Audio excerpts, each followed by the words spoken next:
Hello hello, ఎవరండి? మీకు ఎవరు కావాలండి? గోపి గారా? అవునండి. బాగున్నారా? గోపి గారు బాగున్నారా? బాగున్నాను. మీ మాట కొంచెం కట్ అయిపోతుంది. చెప్పండి చెప్పండి. మీరు గాలి సౌండ్ వస్తా ఉంది కొంచెం. అదే గాలి వస్తుంది ఇక్కడ. గోపి గారు ఎక్కడ మీది ఎక్కడ గోపి గారు? మాది హైదరాబాద్ అండి. హైదరాబాద్. గోపి గారు, మీది ఒకటి వాట్సాప్ చూసిన, అసలు దేవుణ్ణి నమ్ముకోవద్దు, ఆ దేవుల్లో ఏముందని మీరు బాగా మాట్లాడతారు కదా. అవునమ్మా. సరే మరి ఎవరిని నమ్మాలి చెప్పండి. సరే, దేవుణ్ణి ఎందుకు అయితే ఫస్ట్ చెప్పండి, దేవుణ్ణి ఎందుకు నమ్మాలి మనం? కాదు బాబు, నేను సరే మీరు అన్న ముచ్చట మీరే సమాధానం కాదమ్మా. ఇప్పుడు నేను ఒకటి అడుగుతున్నాను. ఇప్పుడు మనం తల్లిదండ్రులు లేకుండా బతకలేం చిన్న వయసులో, అవునా? పెద్ద వయసులో భర్త లేకుండా బతకలేం, అవునా? అదే మీ ఆడవాళ్ళ గురించే చెప్తున్నా, లేదు మగవాళ్ళ గురించి కూడా చెప్తున్నా. మగవాళ్ళకి భార్య తోడు అవసరం, భార్యకి భర్త తోడు అవసరం, చిన్న పిల్లలకి తల్లిదండ్రులు అవసరం, అవును కదా? వీళ్ళు లేకుండా మనం బతకగలమా? చచ్చేదాకా కూడా భార్యకి భర్త, భర్తకు భార్య ఉండాలి, అవును కదా?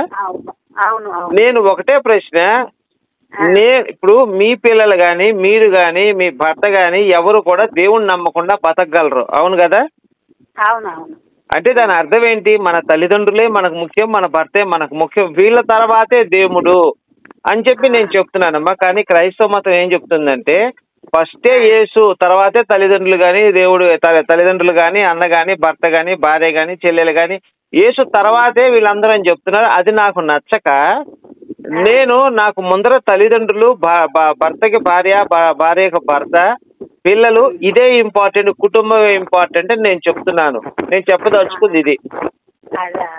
అవునమ్మా, అవును. సరే గోపి గారు, మాట అనుకోటి మనం ఇలా ఏం సంపాదించుకోము, బూతులు మాట్లాడి అంటే నిజం తెలుస్తుంది కదా తల్లి. ఇప్పుడు నిన్ను మోసం చేస్తున్నారు, దేవుడి పేరు చెప్పి నీ దగ్గర దశమ భాగాలు తీసుకుంటున్నారు పాస్టర్లు, నిన్ను మోసం చేస్తున్నారు పాస్టర్లు, అవునా కదా? అవునవును. మరి అలా చేయటం ఎందుకమ్మా? తప్పు కదా అది. ఇప్పుడు నువ్వు క్రిస్టియనా, హిందువా అమ్మా నువ్వు? నేను క్రిస్టియనే గోపి గారు. ఇప్పుడు క్రిస్టియన్ అమ్మా, మీకు కొన్ని మంచి మాటలు చెప్తాను నేనండి, ఓకేనా? ఇప్పుడు మీరు చర్చిలో ఎంత ఇస్తారు డబ్బులు? నేను చర్చికి ఇక ప్రతి వారం వెళ్తా. కానుకలు మన దోచినంత 10 అంటే 10, 20 లేకపోతే మనకు ఏదన్నా దేవుణ్ణి మనకు మొక్కుకున్నప్పుడు ఏదన్నా మనకు కావాల్సిన మొక్కులు ఉన్నాయా అమ్మా బైబిల్లో? దేవుణ్ణి మొక్కు అంటే ఇప్పుడు మనం ఇది కావాలి దేవుడా, నాకు ఇది కావాలని మనం ప్రార్థన చేసినప్పుడు ఏదన్నా అది కావాలనుకున్నది ఇచ్చినప్పుడు 100 లేకపోతే 200 సమర్పిస్తారు. సరే, నెలకైతే ఒక 500 వేస్తున్నావు కదా. అంటే మీ ఇంటికి ఏదైనా పిలిచినా, ఫంక్షన్లో జరిగినా, ఏదైనా కార్యక్రమాలు బాగలేకపోయినా ఇంటికి వచ్చి పాస్టర్ ప్రార్థన చేస్తే మొత్తాన్ని నెలకైతే ఒక 500 ఇస్తున్నావు. ఆయన ఎంత సంపాదిస్తాడమ్మా ఆదాయం నెలకి? మా ఆయన కూలి చేసుకొని బతకటోళ్ళమే. అమ్మ మంచి మాట చెప్పు. ఎంత సంపాదిస్తాడు? పోనీ చెప్పు, నెలకు ఒక 20,000 సంపాదిస్తాడు నెలకి? అంతా లెక్క పెడతామా గోపి గారు? సరేనమ్మా, సరే ఒక 10,000 సంపాదిస్తాడా? నెలకు 10,000 సంపాదిస్తాడు కదా తల్లి. ఆ 500 రూపాయలు పాస్టర్కి ఇచ్చే బదులు నువ్వు పోస్ట్ ఆఫీస్ లో రికరింగ్ డిపాజిట్లు గానీ, లేదా నీ చిన్నపిల్లలు ఆడపిల్లలు ఉంటే వాళ్ళకి ఒక 500 నెలకు కట్టుకున్నావు అనుకో, నువ్వు రేపు నీ కూతురు పెళ్లికి వచ్చినప్పుడు సుమారు ఒక 4 లక్షలు 3 లక్షలు ఆ ప్రభుత్వం మీకు ఇస్తుంది, సెంట్రల్ గవర్నమెంట్. నువ్వు ఈ ప్రతి నెల పాస్టర్కి ఇచ్చే బదులు 500 కరెక్ట్గా ఆ సెంట్రల్ గవర్నమెంట్ లో ఉన్న పోస్ట్ ఆఫీస్ స్కీములు కానీ, సుకన్య సమృద్ధి యోజన పథకాలు ఇలాంటివి చాలా పెట్టింది ఆడపిల్లల కోసం సెంట్రల్ గవర్నమెంట్. నువ్వు 1000 రూపాయలు కడితే నీకు 2,000 ఇస్తుంది తర్వాత. ఇప్పుడు నేను చెప్పిన దాంట్లో ఏమన్నా తప్పుందా అమ్మా? నీకేం చెప్పాను? ఆ పాస్టర్ వాడు శుభ్రంగా తిని వాడు ఏం చేస్తాడు? కూర్చొని 4 మంచి మాటలు చెబుతాడు, లేదా ఏదో వాడికి తోచిన మాటలు చెబుతాడు, మంచో చెడు ఏదో శుద్ధి బైబిల్లోనే చెప్తాడు. దానివల్ల నీ కడుపు నిండుతుందా అమ్మా? ఇక అందరు వింటాను, నేను వింటానా గోపి గారు? అమ్మా ఇప్పుడు ఒక గొర్రె ఉందమ్మా, ఒక గొర్రె ఒక పక్కకు పోతే మిగతా గొర్రెలు కూడా అటే పోతుంటాయి. మనం మనుషులం కదా, గొర్రెలే కాదు కదా. ఇప్పుడు నువ్వు మనిషివి, వాళ్ళందరూ గొర్రెల్లాగా వాళ్ళు ప్రవర్తిస్తే మనం మనిషిలాగా ప్రవర్తించి ఆలోచించాలి. ఏంటి మన చర్చికి పోతే ఉపయోగం ఏంటి అసలు? మీ ఆయన పని చేయకుండా ఇంట్లో కష్టపడకుండా ఇంట్లో కూర్చున్నాడు, డబ్బులు వస్తాయా మీకు? రావు. ప్రార్థన చేయమను. ఉదయం సాయంత్రం అందరు కలిసి కుటుంబం మొత్తం కలిసి ప్రార్థనలు చేయండి, వస్తాయా? రావు. ఎందుకు రావు? కష్టపడితేనే వస్తాయి. మరి ఇంకా నువ్వే ఆ సమాధానం చేస్తే నేనేం చెప్పాలి చెప్పు? మనకు కష్టపడితేనే డబ్బులు వస్తాయి, తెచ్చి ప్రార్థనలు చేస్తే రావు. ఇప్పుడు మీ అబ్బాయి ఏదైనా పాస్ అవ్వాలి, పాస్ అవ్వాలి, ఉద్యోగం రావాలంటే చదువుకోవాలి. ఉత్తర ప్రార్థన చేసిన చదువు వస్తుందా, ఉద్యోగం వస్తుందా? ప్రార్థన చేస్తే ప్రార్థన కాదు గోపి గారు. ఇప్పుడు మనం దేవుని గుడికి గుడ్లకైతే పోతాం. అమ్మా అదే చెప్తా. హిందూ ధర్మం ఏం చెప్పిందంటే, భగవద్గీతలో శ్రీకృష్ణుడు ఏం చెప్పాడంటే, నువ్వు మంచి పనులు చేస్తే మంచి ఫలితం ఉంటది, చెడు పనులు చేస్తే చెడు ఫలితం ఉంటది. అట్లనే పనులు చేయకుండా ఉండటం మానద్దు. అన్ని పనులు చేయి, అంటే చెడు చేయొద్దు, మంచి చేయి, నీకు మంచి ఫలితం ఉంటది. కష్టపడి పని చేయి, కష్టపడి బతుకు అని భగవంతుడు శ్రీకృష్ణుడు చెప్పాడమ్మా. నువ్వు ఫస్ట్ తల్లిదండ్రులను పూజించు, తర్వాత గురువును పూజించు, లాస్ట్ లో నన్ను పూజించు. దేవుడికి ఏమి ఇవ్వాలి? నీ దగ్గర డబ్బులు లేవు, దేవుడికి నువ్వు కొబ్బరికాయలు కొట్టక్కర్లేదు, పూజలు చేయక్కర్లేదు, ఇవన్నీ ఏం చేయక్కర్లా. ఫలం పుష్పం తోయం అంటే ఒక ఫలం అంటే చిన్న ఒక కాయ ఏదైనా సరే, ఒక ఆకు. అయ్యా నా దగ్గర ఏం లేదు, ఈ ఆకే ఉంది, ఈ పత్రం తీసుకో.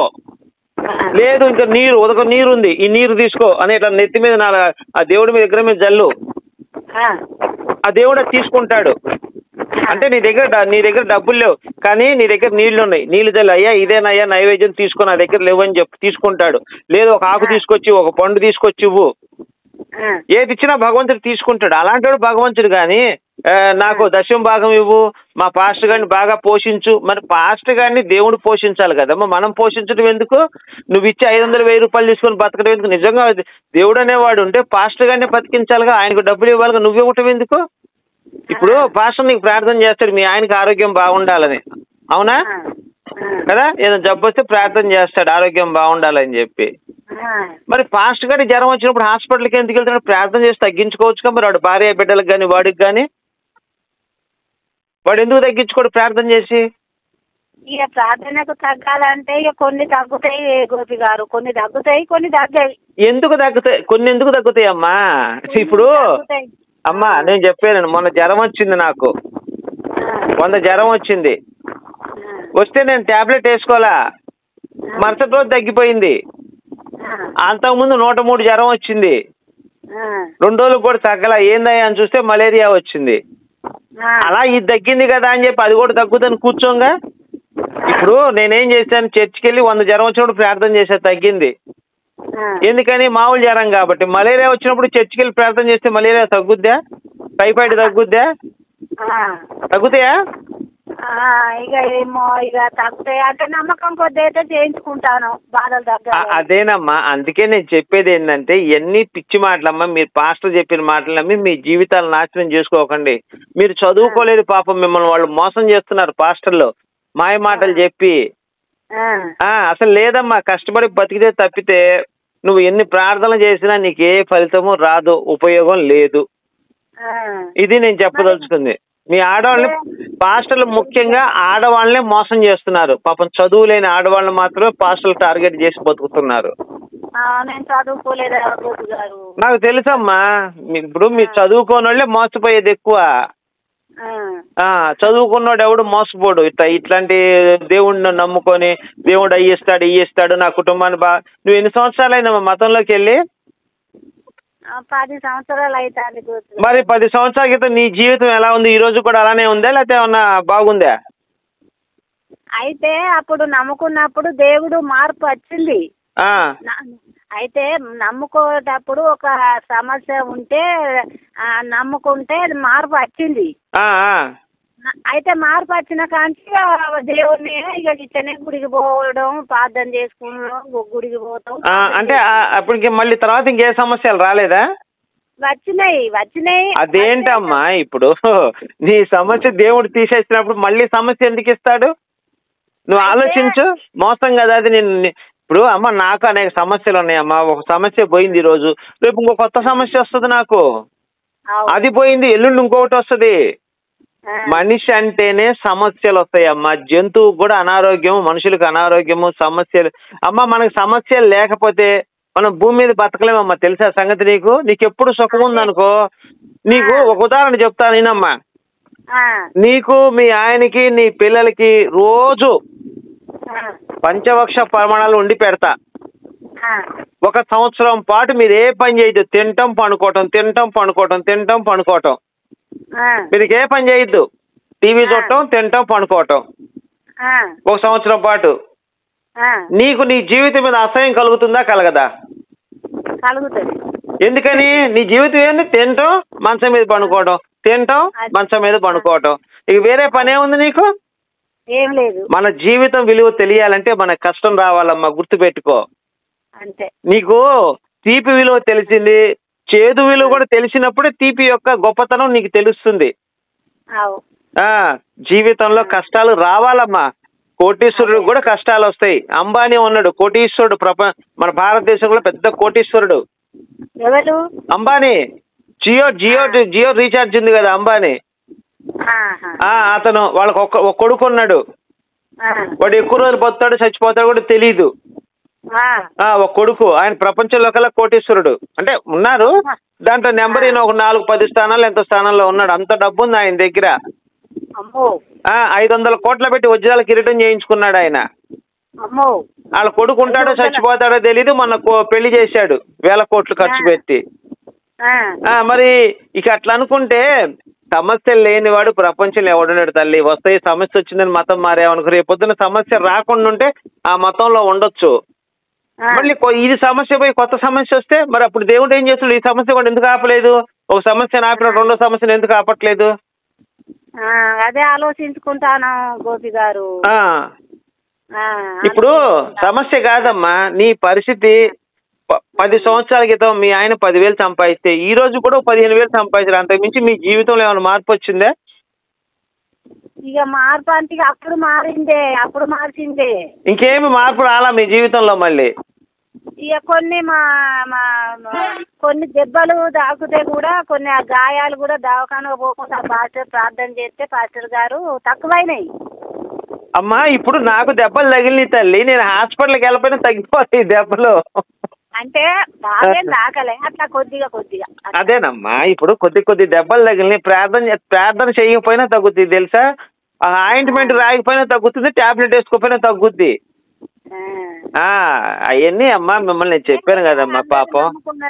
ఇప్పుడు కాదమ్మా, బర్రెలకి దెబ్బలు తగులుతాయి అమ్మా. బర్రెకి, కుక్కకో, నక్కకో, లేకపోతే అడవిలో ఉన్న జంతువులు దెబ్బలు తగులుతాయి. ఆడికి పెద్ద దెబ్బ తగిలితాయి, చచ్చిపోతాయి. కానీ చిన్న చిన్న దెబ్బలు దోక్కుపోయి రక్తం వచ్చి లేకపోతే కొంచెం చర్మం లోపలికి దిగినా సరే కొన్ని రోజులకు ఆటోమేటిక్గా తగ్గిపోతాయి అవి. మన బాడీలో ఉన్న ఇమ్యూనిటీ సిస్టమ్ అది ఏం చేస్తుంది అంటే మొత్తాన్ని తగ్గించేస్తుంది. ఈ రామాయణం దీన్ని చదువుడు నాకు చదువుకోలేదా? నువ్వు చదువుకోకర్లేదమ్మా, ఊనే దండం పెట్టుకుంటే చాలమ్మా. నేను చెప్తున్నాను కదా, నువ్వు ఏ మతంలో ఉన్నా సరే నీకు కష్టాలనే వస్తాయమ్మా. నువ్వు రాముడిని నమ్ముకో, కృష్ణుని నమ్ముకో, యేసుని నమ్ముకో, అల్లాని నమ్ముకో. నీ జీవితం మీద ఆశ ఉండాలి, నీకు చక్కగా ఉండాలి అంటే కష్టాలు తప్పవు. కష్టాలు అనుభవిస్తే సుఖం యొక్క విలువ తెలుస్తుంది. నువ్వు నేల మీద పడుకుంటేనే నువ్వు పరుపు మీద ఎంత సుఖం ఉందో తెలుస్తుంది. నువ్వు పుట్టుకతో పరుపు మీద పడి పెరిగితే నీకు నేల కింద పడుకుంటే దాని విలువ తెలియదు, నీకు పరుపు విలువ తెలియదు. తెలుసుకోమ్మా, ఇవన్నీ తెలుసుకో. నువ్వు చేదు తింటే తీపి యొక్క విలువ తెలుస్తుంది. తెలుసుకోమ్మా. అమ్మ ఇట్లాంటివన్నీ నమ్మకమ్మా, ఇవన్నీ మోసం. దేవుడు ఇట్లాంటి చెప్పటం, దేవుడు నిన్ను రక్షిస్తాడు, కాపాడుతాడు, నీ కుటుంబాన్ని రక్షిస్తాడు. ఏమా మీ ఆయనకి జ్వరాలు రాలేదా 10 సంవత్సరాలు? ఎప్పుడు నీకు జ్వరం రాలేదా? మరి దేవుడు నమ్ముకున్నందుకు నాకు వస్తున్నాయి కదా, మరి నీకు వచ్చి నాకు వచ్చి నువ్వు యేసుని నమ్ముకుంటే ఉపయోగం ఉంది, నేను వెంకటేశ్వర నమ్ముకున్న ఉపయోగం ఏముంది? నువ్వు చెప్పమ్మా, నువ్వు యేసుని నమ్ముకున్నావు, అమ్మా ఇప్పుడు మీరు ఒక మంచిగా మాట్లాడిండు గోపి గారు. ఇప్పుడు నేను ఈ దేవుని మొక్కిన లాభం లేదు, మీరు ఆ దేవుని మొక్కిన లాభం లేదు. కాకపోతే మన ఆత్మల దేవుడా అని దండం పెట్టుకుంటే చాలు అమ్మా అంట. అది మనసు ప్రశాంతంగా ఉంచుకుంటే చాలమ్మా, ఏం అవసరం లేదు ఇంకా. మరి నీ దగ్గర కొంచెం గాలి వస్తుందమ్మా, అది చూసుకోమ్మా. కొంచెం గాలి వస్తుంది, కొంచెం డిస్టర్బెన్స్. గోపి గారు బాగా గాలి వస్తుంది. ఆ గాలి మీకు వినపడుతుందా? వినపడుతుందమ్మా, వినపడుతుంది. నేను అదేనమ్మా చెప్తుంది. పాప మీరంతా కూడా మహా తల్లులు, ఎంతో నాలాంటి కొడుకు కూడా మీకు ఉండుండొచ్చు. ఉండడమ్మా. అట్లాంటి పిల్లల జీవితాలు చక్కగా నాశనం చేయకుండా, ఈ దేవుడు పాడు అని చెప్పి నాశనం చేయకుండా చక్కగా వాళ్ళని కష్టపడి చదివించండి. ఆ పాస్టర్ గారికి ఇచ్చే డబ్బులు మీ పిల్లలకు తీసుకెళ్లి మీ పాప ఉంటే ఆ పాప డబ్బులు గవర్నమెంట్ స్కీములు, పోస్ట్ ఆఫీస్ స్కీముల్లో కట్టుకోండి. ఆ పాస్టర్కి ఇచ్చే బదులు. వాడు ఏం చేస్తాడమ్మా, శుభ్రంగా ఆదివారం వచ్చిందంటే 1000-2000 సంపాదించుకొని శుభ్రంగా కూర్చుంటాడు మీ ఊర్లో పాస్టర్. ఇక అందుకంటే వాడు చేసే పనే ఉంది చెప్పమ్మా. ఇప్పుడు మీ ఆయన కూలికి పోవాలి, ఎండలో తడవాలి, వానలో తడవాలి, కాళ్ళకు ముళ్ళు గుచ్చుకోవాలి. గోపి గారు పనికి పోతా, పనికానే ఉన్నా ఇప్పుడు. అదేనమ్మా. ఇప్పుడు అమ్మా నీకు దెబ్బలు తగిలితే తగలవు పని చేసేటప్పుడు? తగులుతాయి కదా. మరి పాస్టర్ గారికి నువ్వు సంపాదిస్తున్నావు కష్టపడి, పాస్టర్ గారు ఏం చేస్తున్నావు? హాయి కుర్చీలో కూర్చొని 2 మాటలు చెబుతున్నాడు. మరి ఇప్పుడు నువ్వు చేసిన కష్టం వాడు ఎక్కడ చేస్తున్నాడు చెప్పమ్మా? వాడు సుఖపడుతున్నట్టే వాడు పని పాట లేకుండా చేయడు. కానీ అయ్యగారు లెక్క ఇక అందరం ఇక మనకు ఒక అయ్యగారు లెక్క పాటలు చెప్తాడు కదా, చెప్పినందుకు పాటలు చెప్పినందుకు. ఏంటమ్మా ఇప్పుడు ఆ ప్రార్థనలు నీకు ఒరిగిందండి చెప్పు. నీకు జ్వరం వచ్చింది, నాకు జ్వరం వచ్చింది, నీకు కష్టాలు నాకు కష్టాలు, నీకు అప్పులు ఉన్నాయి, నాకు అప్పులు ఉన్నాయి. నీ కొడుకు జ్వరం వస్తుంది, రేపు నాకేమైనా పెళ్ళి పిల్లలు పడితే నా కొడుకులు కూడా జ్వరాలు వస్తాయి, జబ్బులు వస్తాయి, హాస్పిటల్కి వెళ్తాము అని ఇంకా కామన్ అదంతా. కాదమ్మా, మీ ఇంటి పక్కన ఎవరైనా హిందువులు ఉన్నారా? హిందువులు చాలా మంది ఉన్నారు మా ఇంటి చుట్టూ. ఇప్పుడు వాళ్ళకి వచ్చిన కష్టాలే నీకు కూడా అలాంటి కష్టాలే వస్తున్నాయిగా. వాళ్ళకి నీకు పెద్ద తేడా ఏం లేదుగా. ఏం లేదు. మరి నువ్వు వేస్తున్న నమ్ముకొని ఉపయోగం నీకు. ఇప్పుడు అమ్మా నేను బండి మీద పోతున్నప్పుడు ఒక హెల్మెట్ పెట్టుకుంటానమ్మా, నువ్వు హెల్మెట్ పెట్టుకో బండి మీద కూర్చున్నప్పుడు. నీ తలకి దెబ్బ తగిలింది, నా తలకి దెబ్బ తగిలింది, నీకు హెల్మెట్ పెట్టుకొని నేను ఉపయోగం ఏముంది? అంతే. ఇప్పుడు నాకు తలకి దెబ్బ తగలకుండా అప్పుడు హెల్మెట్ మంచిది బాగుంది అని చెప్పి అనుకోవచ్చు. నువ్వు ఏసనే హెల్మెట్ పెట్టుకున్నావు, నేను ఏ దేవుడు హెల్మెట్ పెట్టుకోవాలా. ఇప్పుడు నాకు కింద పడితే నా తలకి దెబ్బ తగిలింది, నీ తలకి దెబ్బ తగిలింది. ఇంక నువ్వు హెల్మెట్ పెట్టుకుని ఉపయోగం ఉంది, నేను పెట్టుకోకుండా ఉపయోగం ఏముంది? నీకు ఏ జబ్బులు రాకూడదు, మీ ఇళ్ళ సుఖంగా ఉండాలి, మీకు అప్పులు ఉండకూడదు. నాకంటే మీరు బాగా ఉన్నతంలో బతికినప్పుడు మాత్రమే మీరు నమ్మిన సిద్ధాంతం రైట్ అవుతుంది. అదమ్మా, అందుకని ఇట్లాంటివన్నీ నమ్మకమ్మా. చక్కగా మీరు ఒక పని చేయండి అమ్మా. మీకు బరిగొడ్లు ఉన్నాయా? బరిగొడ్లు లేవు గోపి గారు. కూలి చేసుకుని. అందుకేనమ్మా నేను చెప్తున్నాను కదమ్మా, మీరు కనుక కష్టపడి చదువుకొని మీ పిల్లలకి మంచి చదువులు చదివిస్తేనే మీ బతుకులు బాగుపడతాయి తప్ప ఆ యేసు ప్రార్థన చేసుకుంటేనే, యెహోవా పాస్టర్ ప్రార్థన చేస్తేనే మీ బతుకులు బాగుపడవమ్మా. నిజంగా తెలుసుకోండి, నిజంగా చెప్తున్నా. నిన్ను అబద్ధం చేసి నిన్ను మతం మార్చాల్సిన అవసరం నాకు లేదు. నువ్వు హిందూ ధర్మంలోకి వచ్చావనుకో నాకు రూపాయి ఇవ్వమ్మా.